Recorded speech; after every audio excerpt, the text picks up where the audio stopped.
सूत जी ने सौनक जी को सुनाई 7 दिवस में, वही भागवत है। गोकर्ण जी ने अपने जितने भी गांव वासी थे, हिंदुकारी इत्यादि, उन सभी को 7 दिन में सुनाया। तो इस प्रकार 7 दिन में सुनने का नियम चलेगा। इसलिए भागवत को सप्ताह ज्ञान यज्ञ कहा गया है। इसे भागीरथी कहते हैं। जैसे देवप्रयाग में आपने देखा होगा, अलकनंदा भागीरथी का संगम होता है, वहाँ से माता गंगा का प्रादुर्भाव होता है, वही गंगा की सहायक नदियाँ हमारे। तो जिस प्रकार गंगा जब निकलती है देवप्रयाग से और जब प्रयागराज में जाती है तो संगम होता है, त्रिवेणी संगम। तो उसी प्रकार गंगा यमुना सरस्वती का संगम त्रिवेणी है, और भागवत में भी त्रिवेणी का संगम होता है। कैसे? भक्ति, ज्ञान और वैराग्य, इन 3 त्रिवेणी का संगम भागवत में है। इसलिए भागवत को भी भागीरथी कहा गया है। गंगा में आप जाओगे तो गंगा जी में जब जाने कोई जाता है स्नान करने के लिए, बड़ा महत्व गंगा जी का। देखिए, जब कोई गंगा स्नान करता है वो 3 देवताओं का स्वरूप हो जाता है। कैसे होता है?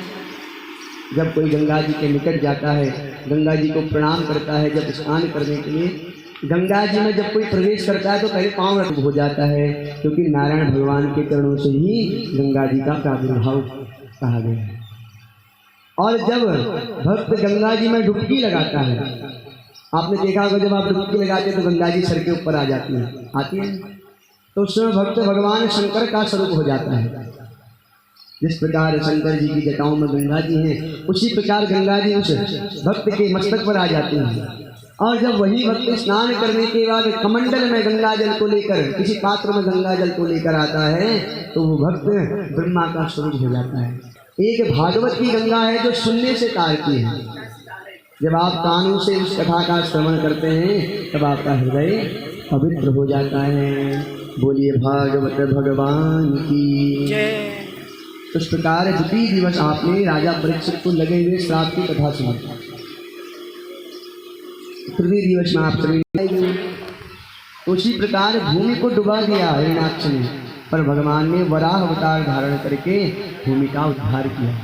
इसलिए इस पृथ्वी को, इस भूमि को वाराही कहते हैं। पंडित जी जब पूजा कराते हैं, भूमि का जब पूजन करते हैं, वाराही नमः, कूर्माशनाय नमः। भगवान कूर्म ने इसको अपना आसन बनाया, इसलिए कूर्मासन कहा गया है। पृथ्वी जी को अनेक नाम है। तो वराह अवतार की कथा का हम सभी ने जय विजय नाम के पार्षद को श्राप लगा सनकादिक का, तो 3 जन्म के लिए राक्षस बन गए।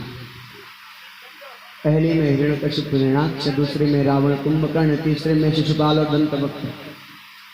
तो जय विजय के श्राप की कथा का हम सभी ने श्रवण किया। मनु महाराज के वंश के बारे में सुना। मनु महाराज की 3 कन्याएं हुई, आकुति, देवहूति, प्रसूति। 2 पुत्र हुए, प्रियव्रत, उत्तानपाद। आकुति का विवाह रुचित प्रजापति से हुआ। देवहूति का विवाह कर्दम जी से हुआ, जिनके घर साक्षात कपिल भगवान आए, जिन्होंने अपनी माता को उपदेश दिया। आपको हमने श्रवण कराया 3 दिवस की कथा में।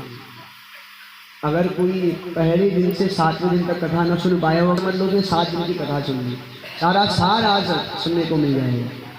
तो अगर किसी में प्रसंग छूट गए हों तो आज ध्यान से कथा सुनिए। तो कर्दम जी का विवाह देवहूति जी से हुआ, कपिल भगवान का जन्म हुआ। कपिल जी ने अपनी माता को दिव्य ज्ञानोपदेश दिया, कहा माता भगवान की भक्ति कीजिए और संतों का समागम कीजिए, क्योंकि संतों के संग से ही आपके अंदर भक्ति का रंग जागृत हो जाता है। इनके घर साक्षात जगत जननी जगदम्बा सती रूप में आई, परंतु भोलेनाथ का अपमान किया दक्ष प्रजापति ने। उनके अपमान के लिए यज्ञ का आयोजन किया। शिव जी का उस यज्ञ में भाग नहीं था, तो माता सती को क्रोध आया, अपने प्राण त्याग दिए। भगवान ने वीरभद्र अवतार लिया और दक्ष यज्ञ को विध्वंस कर दिया।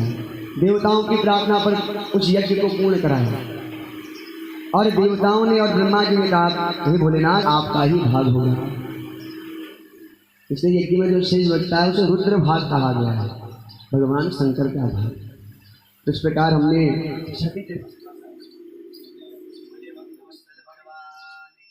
जय